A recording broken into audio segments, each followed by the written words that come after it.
বক্তারাই তো বলবে এরা তো শয়তানের দালাল, এমন এমন কথা বলবে শরীয়তে নাই। আল্লাহ এদেরকেই বলেছিলেন শয়তানের এজেন্ট। প্রত্যেকটা পোলাপান ফিল্টার মেয়ে দেখা পাগল হইয়া রইছে। ফিল্টার মেয়ে দেখা শুধুমাত্র দেখতার পর একটা দেখতেছে, একটার পর একটা দেখতেছে, কি টক। এই টিকটক দেখতে দেখতে পোলাপান শেষ পর্যন্ত যারা দেখে ভাল লাগে আবার ভাল লাগে না।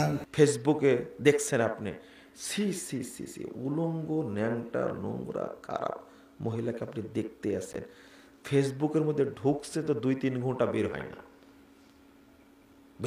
কি দেখেন আপনি? যত উলঙ্গ নোংরা, বলেন তো মুসল্লি কিনা? একটা ভণ্ড, একবারে আল্লাহর সাথে প্রতারণা করে, একটা ধান্দাবাজ, ধোঁকাবাজ একটা। বুঝলেন মনে হয় কথাটা, তাই না? তো আপনি কি করে বুঝলেন সালাত কবুল হয়?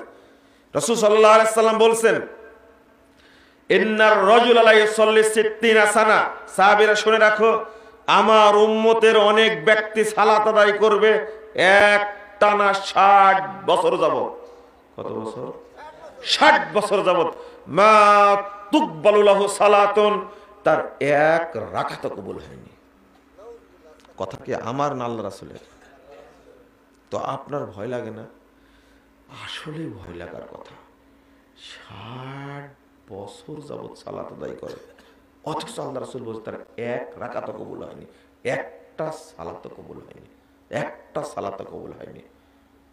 রাসূল সাল্লাল্লাহু আলাইহি সাল্লাম বলেছেন, ইয়াতালান নাস জামান, মানুষ শুনে রাখো, মানুষের সামনে একটা যুগ আসবে, একটা সময় আসবে, সব মসজিদে মুসল্লি দ্বারা পূর্ণ থাকবে, ওয়ালাইসা ফীহি মুমিন, কিন্তু কোন মসজিদে একজন ইমানদার খুঁজে পাওয়া যাবে না।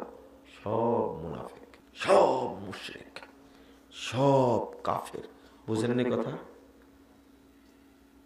মুসল্লি আছে কিন্তু কি নাই? ইমানদার নাই। তাহলে কবুল হবে? এবার বোঝা গেল আপনাদের? আমি টাকা দেখা পাগল হয় না, টাকা আজকে আছে কালকে নাই, কথা বলেন ঠিক কিনা? চেহারা দেখা পাগল হয় না, এই রূপের বাহার বেশি দিন থাকে না। সংসার সন্দেহে টিকে না, সংসার টিকে ভালোবাসায়। এই জন্য ভালোবাসা যেখানে, শান্তি আছে সেখানে। এই জন্য ফিল্টারের চেহারা দেখে পাগল হইও না, কারণ আল্লাহ রাব্বুল আলামিন কাহারো চেহারার দিকে তাকায় না। আল্লাহ রাব্বুল আলামিন কাহারো ড্রেসের দিকে তাকায় না। আল্লাহ রাব্বুল আলামিন তাকায় শুধুমাত্র বান্দার অন্তরের দিকে। এই জন্য যার অন্তর বালা তার দুনিয়া বালা, যার অন্তর ঠিক নাই তার কাছে দুনিয়াও ঠিক নাই। বাবা ঠিক কিনা? ফিল্টার মেয়ে দেখে পাগল হওয়া যাবে, টিকটকে মেয়ে দেখে পাগল হওয়া যাবে। ও বন্ধু, রাবিয়া বস্তির চেহারাটা ভালো ছিল না, ফেস কাটিংও ভালো ছিল না, চেহারার কাটিং ভালো না, আবার চেহারার রংটাও কালো, টাকা পয়সা একদম নাই, কিন্তু স্বামীর ঘরে ইবাদত করতেছে। পাশের বাড়ির মেয়েটা ভালো হলে সমাজের মানুষ তারে ভালো বলে। কথা বলেন ঠিক কিনা? ওই রাবিয়া বস্তির কাছে একটা সাধক আসছে। এ রাবিয়া, আপনি তো অনেক আল্লাহর প্রেমিকা, আমি আপনার কাছে এসেছি, আমি আপনাকে বিয়ে করতে চাই। আপনারা জবান খুলে কোন যেই সাধকটা বিয়ের প্রস্তাব দিতে এসেছে, এটা কি রূপের পাগল না গুণের পাগল? কথা কয় না? কিসের পাগল? গুণের পাগল। তার গুণটা কি? ভালো করে সাজতে পারতো নাকি?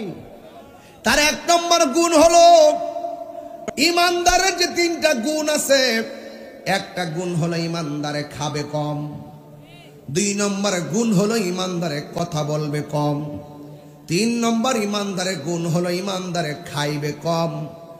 তার ইমানদারে খাবে কম, ঘুমাবে কম, কথা বলবে কম।